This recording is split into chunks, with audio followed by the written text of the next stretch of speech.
Hola, buenos días a todos y a todas. Me hubiera gustado que mi presentación fuera también mucho más efusiva, así como con las marcas, ¿no? Con los patrocinadores.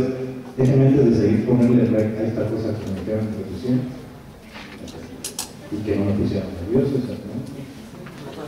Pues no quiero que suene a cliché el asunto, pero la verdad me da mucho gusto estar el día de hoy aquí con ustedes.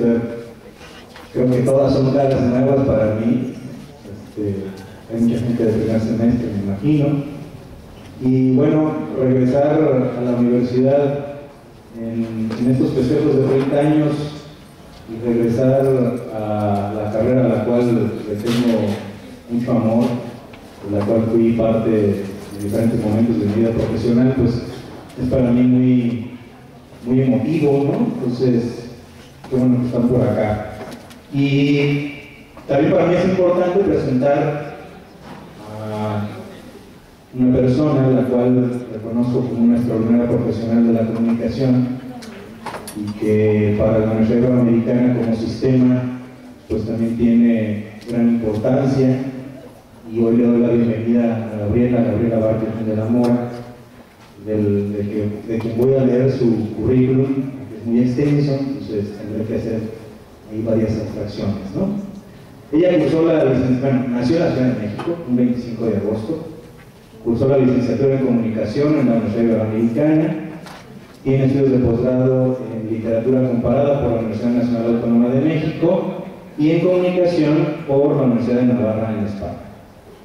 Actualmente es académica titular número 7 del Departamento de Comunicación de la Ibero-México, es conductora del programa radiofónico Noveno Círculo, que se transmite por Ibero 90.9, responsable de la columna radiofónica semanal Medios y Mensajes dentro del programa Revista Antena Radio del Instituto Mexicano de la Radio, conductora del programa radiofónico semanal La Enredadera, que se transmite por Reactor, también del Instituto Mexicano de la Radio, columnista de la segunda emisión del noticiario Hoy por Hoy en W Radio, co-conductora del programa radiofónico Sigma, Análisis de Medios, que se transmite por Ibero 90.9, co-conductora de Agenda Pública, programa de análisis de medios que se transmite en Foro TV, en Televisa, columnista del diario El Universal, entre otras muchas publicaciones, es asesora de la presidencia del Consejo Nacional para la Cultura y las Artes, en áreas de comunicación estratégica, nuevos escenarios de consumo, cultural, etc.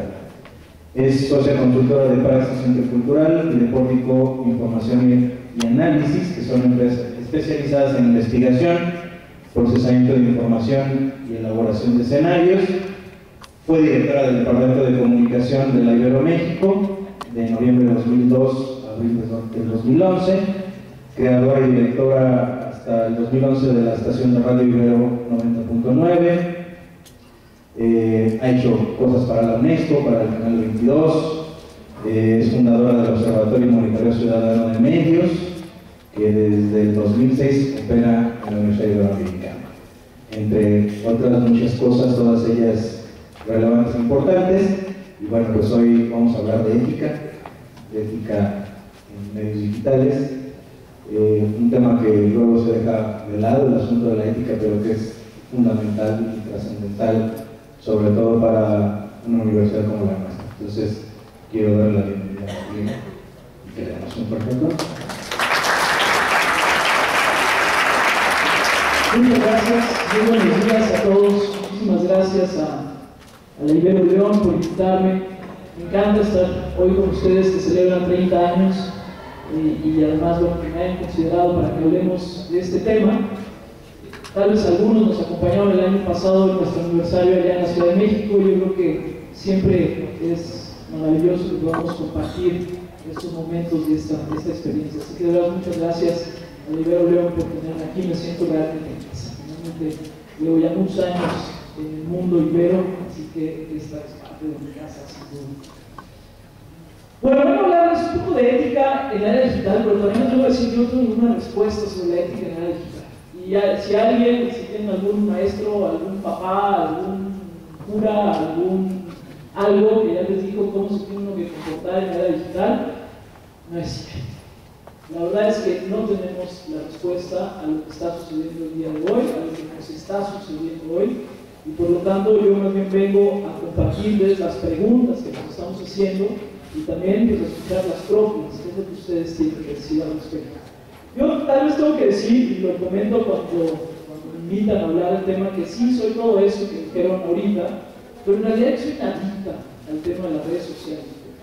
Soy una adicta a Twitter, menos a Facebook, pero ahí andamos.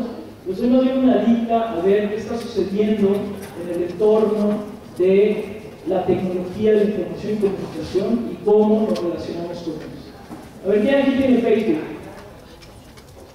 O más bien, ¿quién no? Mejor pregunta, ¿quién no tiene Facebook?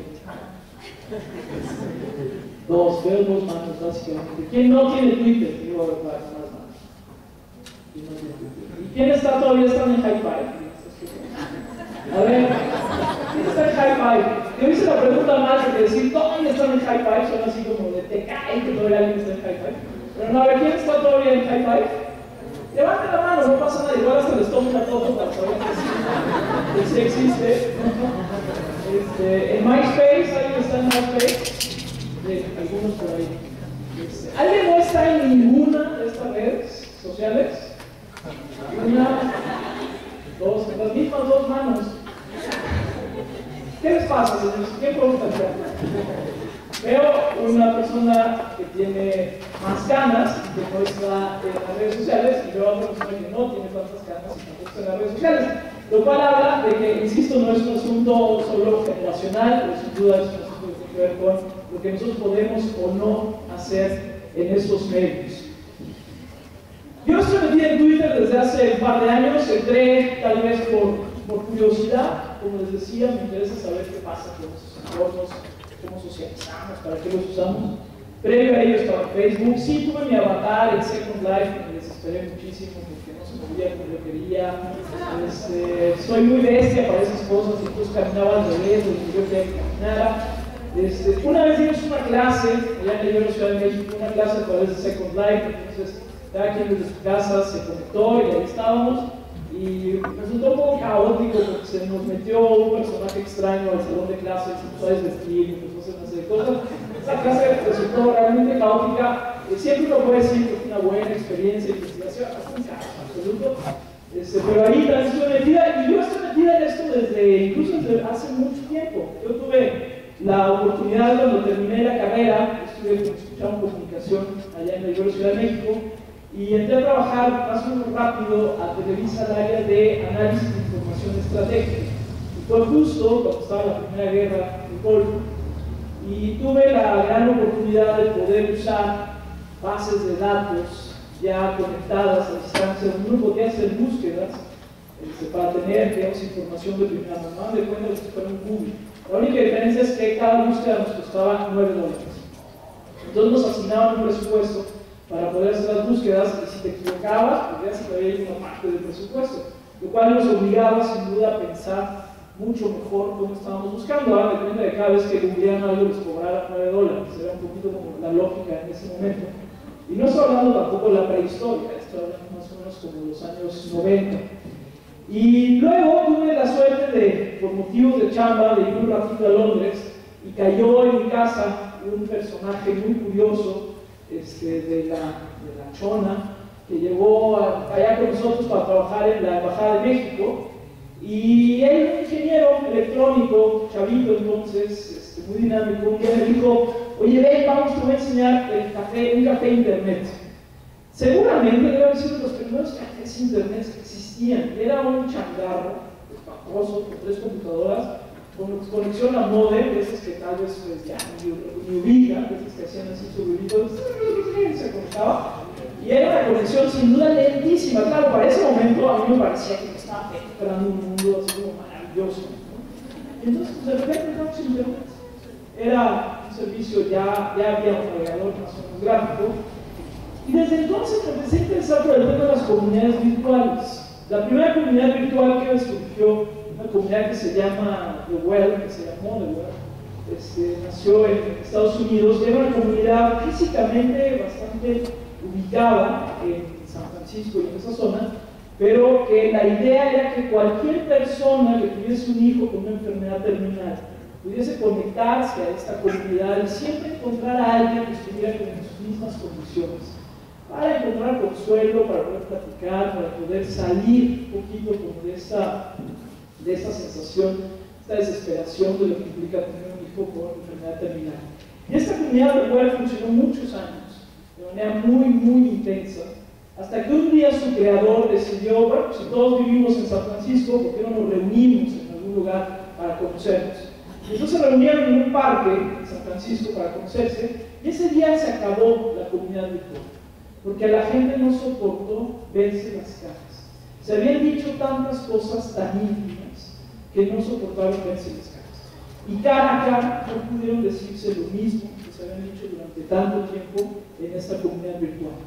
Y entonces, bueno, saldrá sin duda el turista que dirá, pero eso es horrible, porque nosotros tendríamos que comunicarnos cara a cara y ser capaces de decirnos nuestros sentimientos más profundos si estoy frente a ti. Pero la verdad es que no es cierto.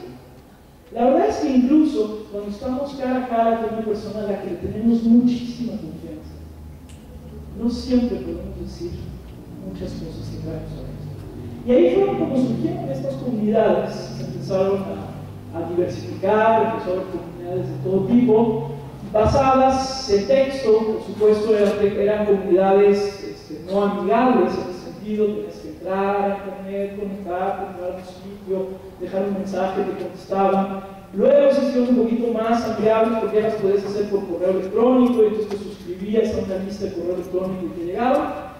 Y en la medida en la que se fue comercializando y popularizando Internet y se hizo cada vez más amigable la navegación, pues también empezaron a surgir comunidades virtuales que son, digamos, mucho más intuitivas y son mucho más transparentes. Y hoy tenemos redes sociales como Twitter, como Facebook, como LinkedIn, como Goodreads, como las que ustedes quieran.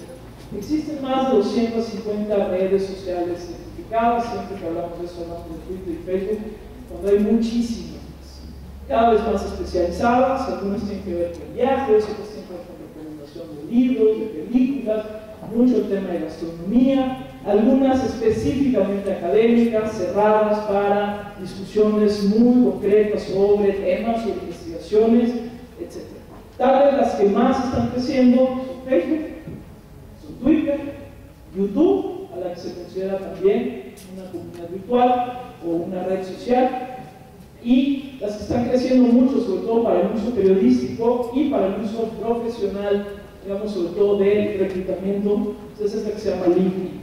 Entonces ahí estamos. Estamos en un momento en donde se actualiza un perfil de Facebook en el mundo 25 mil millones de veces. Hay actualizaciones en Facebook en menos de una semana. No tenemos una idea de lo que sucede. Que muchas de esas actualizaciones son: mi perrito se murió, mi perrito no se murió, yo estoy contento, yo estoy triste, fui a la fiesta, me caí gorda y toda la foto, fui de viaje, regresé, ya me voy al baño, regresé al baño, sin duda. Entonces los escépticos de estos entornos te dicen, pero eso es positivo, porque la gente solo dice que va al baño. La verdad es que yo estoy muy metida en las redes sociales y nunca me he tenido que nadie diga que va al baño, pero siempre por algún motivo te sacan eso. Si yo por eso no me meto, porque es una pérdida de tiempo, porque no quiero saber cuándo vas al baño. Ok, es cierto. Hay una parte muy importante de lo que ahí sucede que tiene que ver con nuestra vida cotidiana.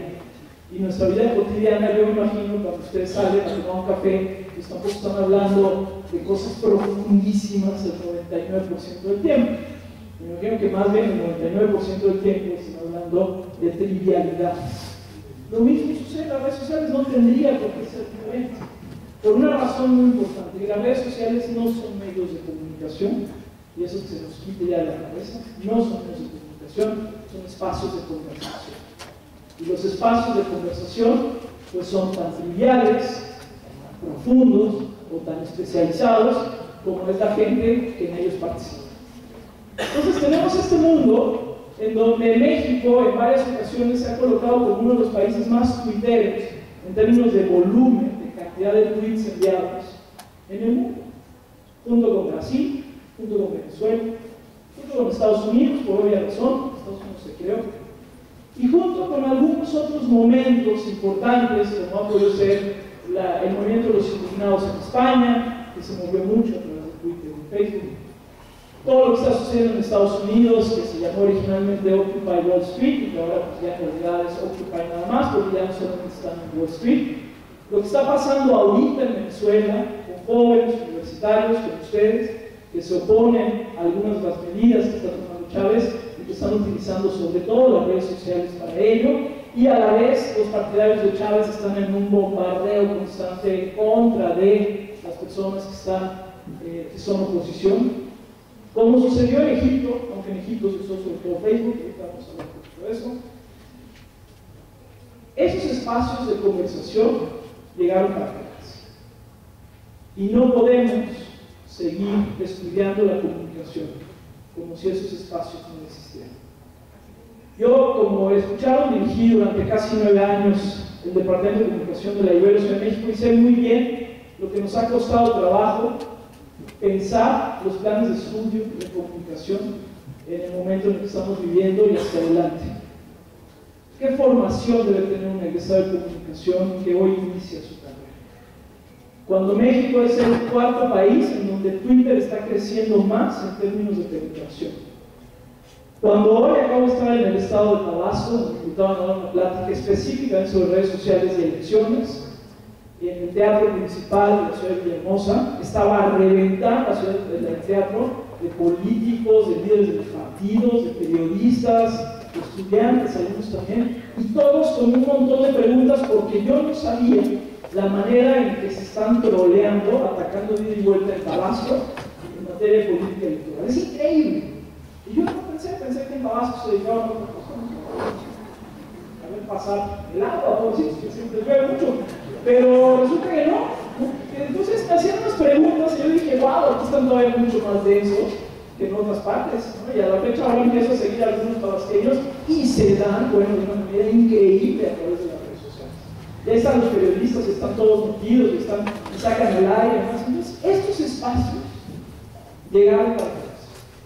Y están conviviendo con todo lo demás que nos está sucediendo. Están conviviendo con la radio, con la televisión, la prensa escrita. Ojo que estoy diciendo prensa escrita no impresa. Yo sí creo que el periódico como objeto va a tener, digamos, un final en el momento, pero no el periodismo, al contrario. El periodismo cada vez va a ser más necesario, es cada vez más necesario. Y les pongo un ejemplo muy concreto. Hoy en la mañana me desperté, porque yo soy hipertwitterita y además soy muy tempranera. Y entonces desde temprano estaba circulando ahí que si cada que había muerto no había muerto, si lo habían agarrado no lo habían agarrado. Bueno, cada vez más el trabajo de un periodista profesional va a ser más importante. Porque poner en Twitter que cada uno puede ser cualquiera. Que alguien haga una investigación, contextualice y cuente la historia, solo los profesionales. Entonces, ese es el mundo al que nos estamos enfrentando. Un mundo de incertidumbre. Un mundo en donde agregadores y medidores de influencia y de impacto como clouds, por ejemplo, ya son tomados en cuenta a la hora de considerar si te van a dar un ascenso o no, si te van a dar un mejor salario o no. Y no estoy hablando de Escandinavia, estoy hablando de México. Porque también en México he conseguido años dando una materia que se llama comunicación y tecnología, y en México nos encanta de repente asumir un discurso intimista, decir, pero aquí eso todavía no sucede, eso es como de los países nórdicos. Está sucediendo aquí. Y tampoco es cierto, si ustedes revisan las últimas cifras de la Asociación Mexicana de Internet, tampoco es cierto que solamente los niños ricos tienen acceso a Internet en México. El sector que más está creciendo en su uso y penetración de Internet es el sector conocido como D, que es casi el de Estados Unidos. Sí, de manera informal, en ciberchangarros, con computadoras muy amoladas, con conexiones bastante malas, lo que ustedes quieren, pero está creciendo. Entonces no nos vamos a plan de decir, sí, suena muy bonito, pero suena ciencia ficción. No, no es ciencia ficción, es algo que nos está pasando hoy. México es el país de América Latina que tiene más perfiles en Facebook, de toda América Latina. Y van a decir, es obvio, que somos el más grande. No, el más grande es Brasil, no es obvio. Lo que pasa es que Brasil tiene su propia red social, que se llama Orkut, y ellos básicamente funcionan a través de Orkut. México tiene más de 25 millones de perfiles en Facebook. Sabemos que eso no equivale a 25 millones de personas, pueden ser empresas, datos, lo que sea, pero es un número significativo. En Twitter estamos hablando que hay aproximadamente 5 millones de cuentas, y en Twitter se aplica la regla 1990, que lo que se dice es que siempre hay un 1% que es quien inicia la conversación, hay un 9% que reacciona, y hay un 90% que en realidad solo está viendo lo que hay sucedido. Lo cual no es malo tampoco, porque ese 90% que está viendo lo que hay sucedido está leyendo lo que hay sucedido. Entonces, ¿dónde estamos parados? ¿Cómo cambian cosas? ¿Cómo cambia cuando un profesor de la universidad en la que yo trabajo está dando clase y mientras está dando clase los alumnos le hackean la cuenta de Twitter y empiezan a escribir desde su cuenta de Twitter obscenidad y vulgaridad y media? Como él está dando clase y tiene el teléfono apagado, no se da cuenta de que todo lo que le tratábamos de avisar que algo raro estaba sucediendo, que no podíamos, estar dando clase. Se entera 1 hora y media después, cuando terminó la clase. 1 hora y media después, en el mundo del ciberespacio es una eternidad, y a esas alturas ya han circulado por todas sus redes de seguidores, que es amplia, además él es crítico de cine, pero tiene una amplia red de seguidores, vulgaridad y media. ¿Qué hacemos? ¿Cómo detectar que con ahí no es tan difícil? Porque ahorita el primer semestre se ve que hay varios primeros semestres, no crean si se puede detectar, y sí los pudimos agarrar, así que no crean que no, sí los pudimos agarrar y bastante rápido, sí fueron expulsados de la universidad, pero más importante que eso era, ¿qué significa? Uno de ellos me decía, pues es broma, si no le hice nada, él está caminando, no le cortamos una pierna, no le cortamos, no le hicimos nada. Yo decía, oye, existe una cosa que se llama reputación, tu imagen, la afectaste, esta persona no trabaja de tiempo completo aquí, tiene muchos otros espacios, la afectaste. Eso nos costó muchísimo trabajo y a la fecha ayudo que lo hayan entendido, porque no es broma, es más, es un delito, se llama robo de identidad y suplantación de identidad, es un delito. Si hubiésemos querido, los podemos acusar hasta por la vía penal. O sea, no se hizo, aunque sí, como explicado de la Comisión. ¿Qué hacemos? ¿Qué hacemos cuando el señor Espino dice en Twitter, cuando secuestran a Diego Fernández Ceballos, y dice a las 2 horas que Diego Fernández Ceballos ya estaba muerto? Y entonces lo retoman los medios de comunicación y empiezan a decir que su hijo Espino ya está muerto, debe ser cierto. Bueno, sabemos muy bien que el señor Espino está muerto. ¿Qué hacemos con estos entornos del ciberespacio? Les quiero poner algunos ejemplos, algunos de fuera, algunos de dentro de México, y quiero sobre todo provocarlos con algunas preguntas para saber ustedes qué opinan de esto. Y nuevamente no me vayan a salir con que esto no importa porque no sucede en México, vamos a ver cómo sí sucede en México. Esa soy yo, estoy en Twitter, como saben, mi Twitter es Barkentin. Hay algunos espurias ahí, hay unos tweets espurias, hay un par de personas que se robaron, no sé, personas o cosas o lo que sea, que se robaron mi nombre y mi imagen, entonces, y no soy yo, soy yo, es esa caricatura, entonces si se encuentran otras que tienen mi fotografía, no soy yo. Ya lo denuncié a Twitter, las tienen bloqueadas, pero ahí están. Entonces mucha gente empieza a seguirlas porque creen que soy yo. Por lo menos yo tengo identificadas 2 cuentas mías que no soy yo. Y también estoy en Facebook, les digo la verdad, lo uso mucho menos. La verdad es que me ha aburrido un poquito. Me gusta más Twitter porque me parece que es más rápido, es más dinámico. Me sirve para lo que yo hago en radio, en televisión. Me sirve también para lo que estamos haciendo en clases. Yo lo uso mucho para estar en contacto con mis alumnos. Incluso de pronto hemos hecho hasta exámenes, hemos hecho cosas usando Twitter. Y ojo, yo no soy una geek de la tecnología, ni tengo sitio web propio, ni sé cómo hacer un propio sitio web. Doy la materia de comunicación y tecnología, y es una materia de filosofía de la tecnología, donde problematizamos el tema de la tecnología. Sí, me encanta mi computadora, pero tengo una computadora y ya, tampoco ando así cargada de gadgets y demás. No les vengo a hablar como evangelizadora tecnológica. Simplemente les voy a decir que sí, estoy metiendo esos entornos y que finalmente pues me parece atractivo. Como les digo, el Facebook lo uso mucho pues, para poner los artículos que escribo, para subir de pronto alguna liga de los programas, pero me parece a mí un poquito más aburrido porque siento que ya se volvió un espacio más lento, más denso. Era más amable porque no podías hacer tantas cosas ahí. Entonces, bueno, ahí estoy y vamos a comentar algunas cosas. ¿Sí? Estamos hablando de principios de este año, cuando empieza a darse algo que se llama la Revolución Árabe, la Primavera Árabe, la Revolución del Jazmín. Le hemos puesto un montón de nombres. Son algunas fotografías que me parecen realmente atractivas para verlas. Vamos a ponerlas, algunas de ellas. Esto es Túnez, también al principio de año. Túnez nuevamente, a principio de año. Túnez fue el que nos puso un poquito como el escenario ahí. Ubicamos Egipto. Fíjense, esta fotografía me gusta mucho.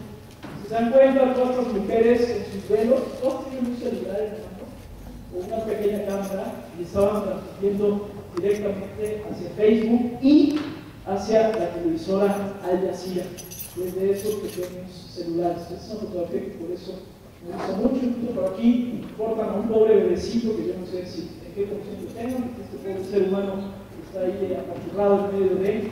Estas señoras están protestando, pero bueno, sabemos que salieron a la calle, muchas de ellas muy jóvenes. Casos otra vez de Egipto, lo que vimos por allá también en febrero, otros más. Y aquí el tema Facebook. El tema Facebook en Egipto fue muy importante, por una razón tal vez básica, una razón propia de este portal. ¿Por qué en Egipto usamos Facebook y no Twitter? Porque Facebook finalmente me permite organizarme de mejor manera si temo que estoy siendo observado. No significa que Facebook no lo pueda penetrar, no lo pueda romper, pero es más fácil que yo me pueda organizar en grupos cerrados. Entonces Twitter es público.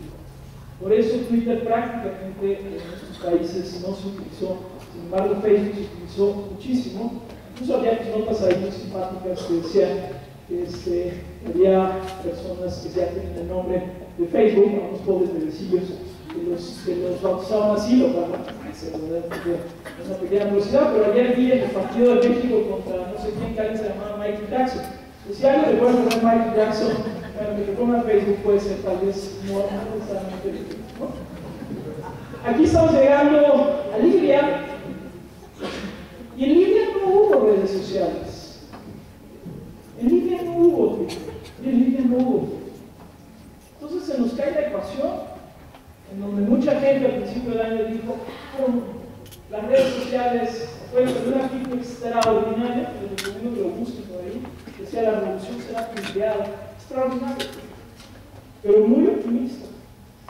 Incluso, fíjense, cuando en Egipto empieza todo este desastre que terminó en las calles, con muertes y demás asuntos, pues el gobierno en turno decía, pues hay que bajar el switch, no queremos internet, hay que bajar el switch de inmediato, no queremos Facebook, no queremos absolutamente nada.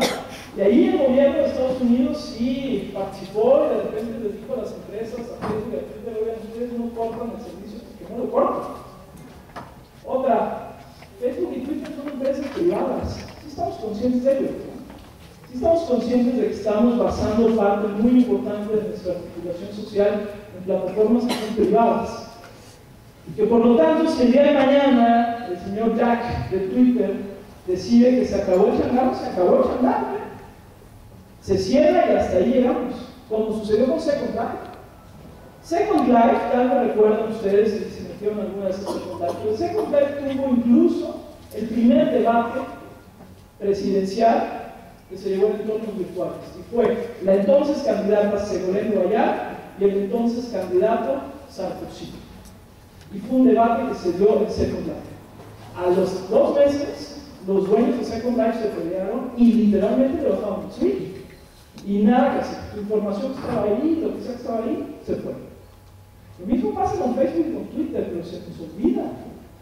Acaba de salir un estudio. ¿Ustedes saben a dónde se van los tweets? ¿A dónde se van? ¿A dónde crees que se van los tweets? ¿Sí? ¿Cuál nube? Entonces, si yo levanto las manos, cacho un tweet en este momento, acabo que soy muy listo acá. A ver, ¿alguien sabe a dónde se van los tweets? ¿Alguien se ha preguntado alguna vez a dónde se van los tweets? ¿O los escriben y ya se caen? Se archivan, ¿no? Se archivan en la memoria. ¿Quién está hablando? ¿No? ¿Ahí qué pasó? El Twitter tiene así como que una memoria, ¿no? Donde te tienen registrado con un archivo y todo lo que pones ahí se pone. ¿Saben dónde están todos los tweets que hemos enviado en la vida? No sabía. En la biblioteca del Congreso de Estados Unidos. ¿Ve? No los tiene la empresa Twitter, por una razón muy sencilla, ¿para qué los tiene? La empresa Twitter lo que hace, como todas las empresas, pues sí, obviamente los usan para escanear, para ver tendencias, para ver posibilidades de comercialización, pero ¿para qué quieren almacenar todos los tweets de hace 5 años? ¿Para qué? La biblioteca del Congreso en Estados Unidos levantó la mano y dijo: yo te los almaceno. Todo tweet que hemos enviado está almacenado en la biblioteca del Congreso. Incluso los que hemos borrado. Porque sí saben que existe una cosa que se llama la huella digital, ¿verdad? Sí. La bronca es que antes uno decía algo ya, hoy cualquier cosa que yo publique en el mundo digital se queda en el mundo digital, aunque yo lo haya borrado. Así que si ustedes creen que te escriben un tweet y lo borraron y ya no aparece, ¿no? Porque luego nos da porque ya no estamos de fiesta, estamos bien jarras y aquí empezamos a tuitear cosas y de manera te despiertas y dices te cae que tuiteé eso y entonces te borraba rapidísimo. Ya no hay. Periódico Milenio tuiteó hace como 2 semanas que si queríamos ver las fotografías del senador Beltrones, de la boda del senador Beltrones con, no recuerdo cómo se llama la esposa de Marcelo Ebrard, y entonces yo dije, te cae, así de rápido se casó Beltrones con esta mujer. Claro, lo borraron rapidísimo, se habían equivocado, pero no importa, el tweet ahí está. Entonces todo eso, finalmente, ahí se queda. Y acaban de hacer un estudio entre varias universidades de Estados Unidos y Gran Bretaña para analizar el estado de ánimo del mundo Twitter. Y analizaron los tweets de 2 millones de personas, incluidos muchos mexicanos. Y hay un estudio que se lo recomiendo mucho porque habla de cómo estamos socialmente. Si estamos más contentos en la mañana, por qué, el jueves, hacia el fin de semana, y ahí está. Todo lo que sacamos está en ahí.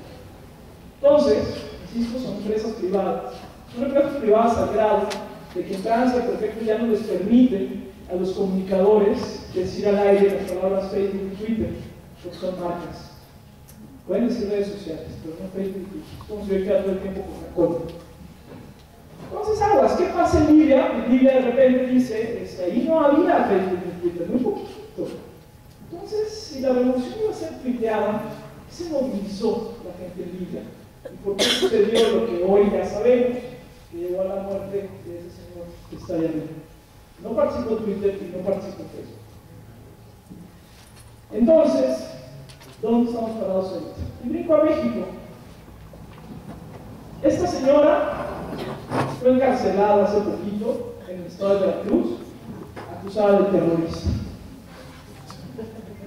Y este joven fue encarcelado en Veracruz, acusado de terrorista. La señora anterior era facebookera, es facebookera. Este joven es tuitero. Y este señor, Javier Duarte, que es el gobernador del estado de Veracruz, los metió a la cárcel y los acusó de terrorismo. Seguramente escucharon la historia. ¿Por qué los acusaron de terrorismo? Porque habían tuiteado, habían facebookeado que iba a haber una balacera en la primaria y alguien estaba corriendo y fue con sus hijos y luego decían que la balacera ya estaba y que ya habían llegado todos y no sé qué. Y entonces pues, se provocó un caos, se creó un caos en el malecón, en Boca del Río, en Veracruz, y fue pues, un momento muy complicado. Entonces agarraron a estos cuates, los meten a la cárcel y los acusan de terrorismo. La primera vez que eso sucede en el mundo, supuestamente libre. Sí, hay acusados, hay acusados en la cárcel, tuiteros y blogueros. ¿Saben en dónde? En China, en Cuba, pero en México. Y el argumento de este señor y su equipo era que ellos habían provocado un caos de tal manera que en realidad lo que habían hecho era bien sembrado terror. Una pariente mía fue a Puebla a festejar su cumpleaños, estaba en un restaurante, entonces llegaban los meseros, que llegan gustados a cantar las mañanitas, entonces estaban cantando las mañanitas y empezaron con sus tabletas a golpear como si fueran los fuegos artificiales, luego se lo hemos oído todos en muchos restaurantes, Y entonces estaban en pleno festejo cuando empiezan con este golpeteo de fuegos artificiales y alguien en el restaurante grita: llegaron los Zetas. La gente empieza a correr como loca. Y mi prima hoy tiene las dos piernas fracturadas. ¿A quién metemos al bote según el señor Javier Duarte? A los meseros que cantaban los domingos. ¿No será que sí es sin duda lo de el tuitero y la facebookera? Sin duda, transmitieron información que era falsa, sin duda. No es más grave el ambiente de psicosis que se vive si hay muertos de veras a que alguien lo escriba. Si yo me paro en el lugar más tranquilo del universo, decir si me voy a apoyar no es después de la balacera espantosa, pero hagan de cuenta algo similar. Y de repente grito: corran todos que hay una balacera, ¿qué va a suceder? Nadie se va a mover, ¿no? Si acaso van a voltear y van a decir: no, está le está afectando el frío. ¿Por qué si yo grito: corran todos que hay una balacera, corro? ¿Qué entorno propicio a ello? ¿Son culpables este facebookera y este tuitero de algo? Sí, sin duda, no son muy responsables de las redes sociales. Eso amerita que meta a la cárcel y que acuse de terrorista y que meta 30 años de prisión. No, pero esta es una pregunta que tenemos que hacer. Gracias a que una movilización nacional muy fuerte, cabezada un poco por algunos tuiteros del DF y cabezada también por senadores de la República, gracias a que se movilizó la opinión pública internacional. Uno veía las notas en el mundo ya de pena ajena, ¿no? Así como era posible que sucediera en México. Fíjense, tuvieron que inventarse en el Congreso de Veracruz un delito nuevo para poderlo aplicar de manera retroactiva para poder liberar a estas dos personas. Ya en ese nivel estábamos. Los 30 y tantos cadáveres que aparecieron en Boca del Río son culpa de estas dos personas que tuitearon que había una balacera. Así que no, parece que estamos equivocando las cosas. Ahora, ¿eso significa que yo puedo hacer cualquier cosa en el mundo digital? Estas son algunas imágenes de lo que sucedió en ese momento en Veracruz. Sin duda, la que salió con los hijos es algo que no solamente hemos visto en el estado de Veracruz. Y llegamos a Tabasco, algo ahí vecino.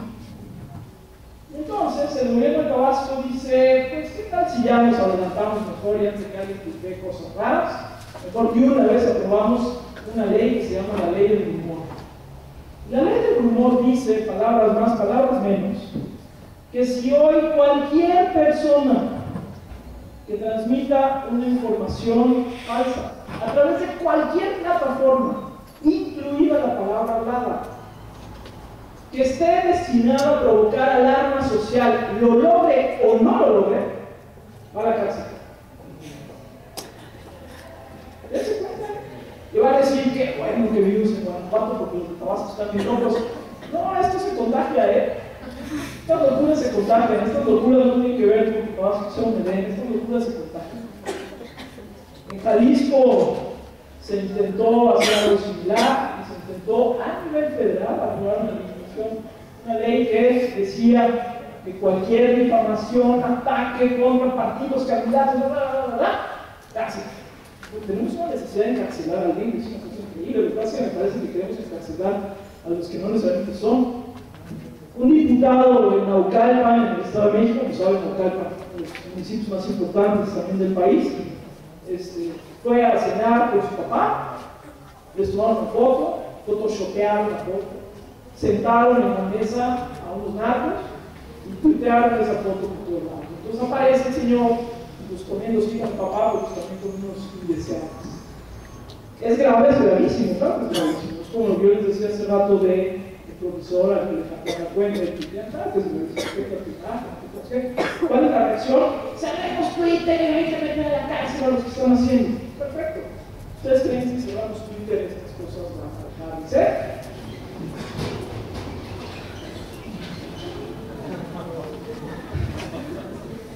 Este pajarito que está en la cárcel no quiere estar en la cárcel. Pero creo que si algo hemos logrado y algo hemos avanzado en todos estos entornos, es tener un espacio de libertad importante, pero la libertad implica, por supuesto, responsabilidades, implica también reflexiones. Y quiero compartir algunas con ustedes con este pajarito encarcelado de fondo. No soy una persona absolutamente libertaria y por supuesto sé que la libertad de expresión no es un derecho absoluto. Claro que hay límites a la libertad de expresión. Por supuesto que la hay. Pero ¿cómo vamos a poner los límites a la libertad de expresión? Vamos a meter a contenidos. El señor Chávez le metió una multa de $2 millones a Globovisión porque no le gustó cómo se cubrió el motín en una casa. Fíjense, por contenidos. Una multa de $2 millones. ¿Cómo vamos a lidiar con estos entornos? Y esas preguntas, todos ustedes se las tienen que hacer. Ustedes van a vivir en este entorno, ustedes van a trabajar en este entorno. Y ustedes tienen que exigir que en estas aulas, estas preguntas se hagan. Y no permitan que alguien les hable de esto sin tener conocimiento, sin haberse metido, sin haberse ensuciado las manos, sin haber sentido lo que es eso. A mí me han troleado horrible, horrible. Y me han dicho unas cosas espantosas cuando alguien no está de acuerdo en mi opinión de algo. Sé lo que se siente y puedo entender perfectamente bien cuando alguien de repente dice, fuera, yo ya no quiero más. ¿No? El famoso caso de Alex Sintek, cuando dijo, yo ya no quiero más. Lo puedo entender, que cuando te atacan de una forma tan virulenta, claro que lo puedo entender. Pero ¿qué vamos a hacer con estos entornos? ¿Qué implicaciones tiene, por ejemplo, para el ejercicio profesional? Cada vez más, y ahorita están más chavos, y entonces suben sus fotos a Facebook, y hacen un montón de cosas en Facebook y demás asuntos. Pues sí saben que tal vez en unos años cuando pida chamba alguien les va a decir, oye, tú debes ser esta foto, ¿verdad? Ah, bueno, sí, tenía yo 18 años, estaba yo reventando tremendamente. Ah, está bien, nada más que ya tengo tu foto, cuando tenías 18 años. Estamos viviendo el momento más expuesto en la historia de la humanidad. Nunca habíamos estado tan expuestos, y fíjense, expuestos porque nosotros ponemos la información. Nadie te está obligando a poner la información. Cada vez estamos más expuestos, cada vez nos exhibimos más. Esto tiene implicaciones. Algunas, por ejemplo, si hablamos del periodismo, algunas empresas periodísticas, ESPN, por ejemplo, que ubican perfecto para deportes, ya dijo que periodista de ESPN que saque primero que saque la primicia de una nota primero en la red social antes de que sea publicada, va a ser despedido. Tiene razón, yo creo que tiene razón. ¿Por qué? Si yo soy una empresa periodística que estoy pagando a ti para que cubres algo, pues yo quiero tener la primicia como empresa periodística, no tú como individuo desde tu cuenta. Me parece perfecto. Y de hecho, acaban de correr, y en México también, uno en Tabasco y el otro en Michoacán, a dos periodistas que hicieron eso, que publicaron en sus cuentas personales algo que tendría que haber salido en el periódico, en la tele, en la radio, que es quien les está pagando. Ay, pero qué poca, me están censurando. Si yo soy periodista, dejo de serlo en el momento que llego en la noche a mi casa y empiezo a tuitear, empiezo a decir cosas. Si yo soy periodista y en el Twitter pongo que Felipe Calderón es un hijo de fregado, pero mañana lo voy a entrevistar. ¿Se vale? Dejo de ser periodista porque son las 12 de la noche y estoy tomando un whisky en mi casa y entonces puedo decir que Calderón es un idiota y mañana que lo llegue a entrevistar le voy a decir, señor, ¿por qué no me quiere usted contestar? Pues yo solo te voy a decir, no, es usted el mismo que ayer, yo soy un idiota. ¿Qué hacemos con esos asuntos? Un funcionario público deja de ser funcionario público el domingo y entonces si tuitea lo que tuitea lo puede hacer, sí, no, cómo, por qué. Hay casos interesantes, hay casos de pleito muy fuertes, tenemos a Noroña, tenemos a muchos que utilizan las redes sociales de una manera bastante viva. ¿Cómo entramos en estas preguntas? Sobre todo, ¿cómo nos acercamos a decir, si yo transmito una información que es falsa, está bien que me censuren, ¿quién me va a censurar? Claro que las redes del crimen organizado utilizan muy bien las redes sociales, por supuesto que sí. Hace 2 años me sorprendí escuchar a una comunicadora de peso en este país decir, ¿ya vieron los videos que colgaron en YouTube? Son asquerosos. Hombre, llevaban colgados ahí desde hace 3 años. Que nosotros lleguemos tarde a las tecnologías no significa que las tecnologías sean nuevas. Cada vez que alguien dice las nuevas tecnologías, me habla de lo viejo que es mentalmente. ¿Sí? Porque el hecho de que yo ahorita es como si yo ahorita descubro YouTube y digo, wow, qué cosa tan nueva llegó a mí. No llegó a mí, nada nuevo, yo llegué tarde a este tema. Y quienes están llegando tarde hoy a las tecnologías son quienes hacen las leyes, quienes dan clases, quienes tienen en su mano a la iglesia, quienes gobiernan. Están llegando tarde y se están viendo rebasados por una ola informal, caótica, rebelde, irreverente, que no vale. Entonces hagamos esas preguntas, yo los invito a que nos hagamos esas preguntas juntos. ¿Cuáles son los límites? Yo he pensado, ¿cuál es la ética que deberíamos de tener en la era digital? En términos periodísticos, no me queda muy claro, no hay nada nuevo, hay que regresar a los básicos. La pregunta es si nos estamos formando en los básicos.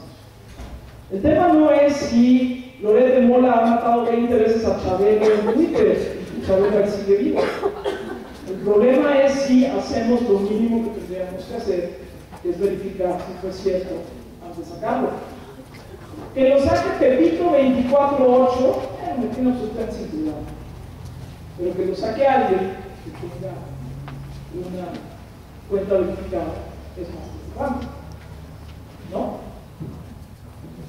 ¿Qué tendríamos que hacer cuando de repente yo empiezo a ver y me dicen, oye, Gabriel, hay un decapitado en la zona de Santa Fe por donde está la iglesia? Es la forma más fácil de tuitearlo de inmediato. Cabeza en Santa Fe. Pues la verdad es que por primera vez me di cuenta, la gente de todas son más prudentes, estamos aprendiendo, o sea, todas están más prudentes. Un poco preguntar, oigan, ¿qué sabe? Cuando murió Steve Jobs fue lo mismo. Cuando murió Steve Jobs, la muerte de Steve Jobs rompió el récord, romper el récord de algo nuevo no es tan difícil, pero todo el mundo rompió el récord. Se mandaban 10.000 tweets por segundo con la muerte de Steve Jobs.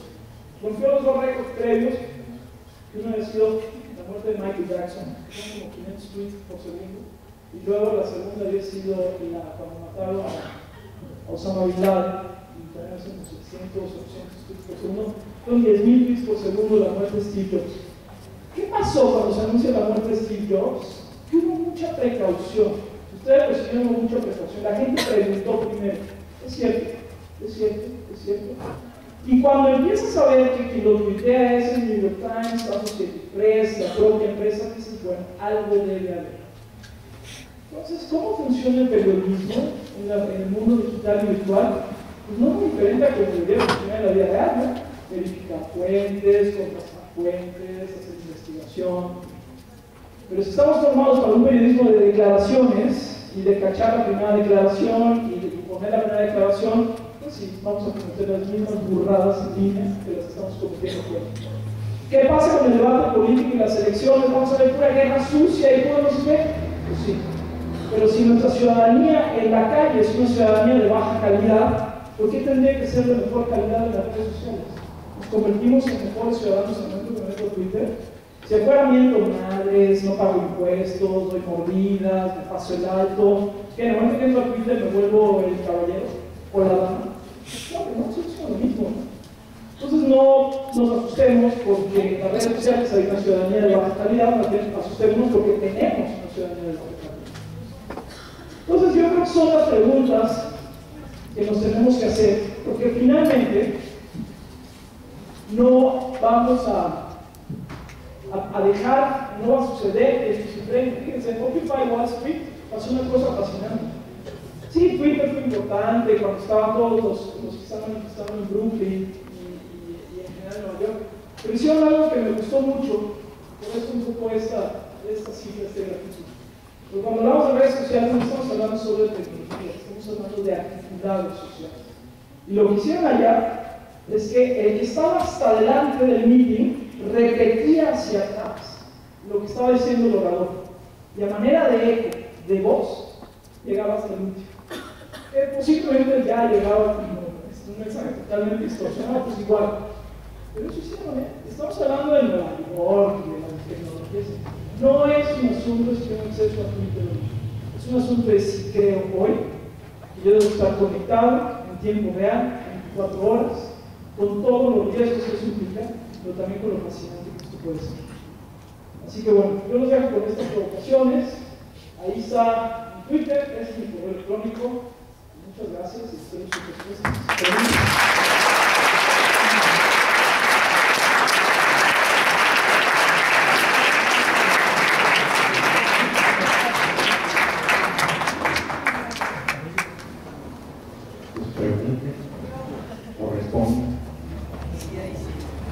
Si me hacen un favor más para comunicarlos y me dicen su nombre y que estudian ese.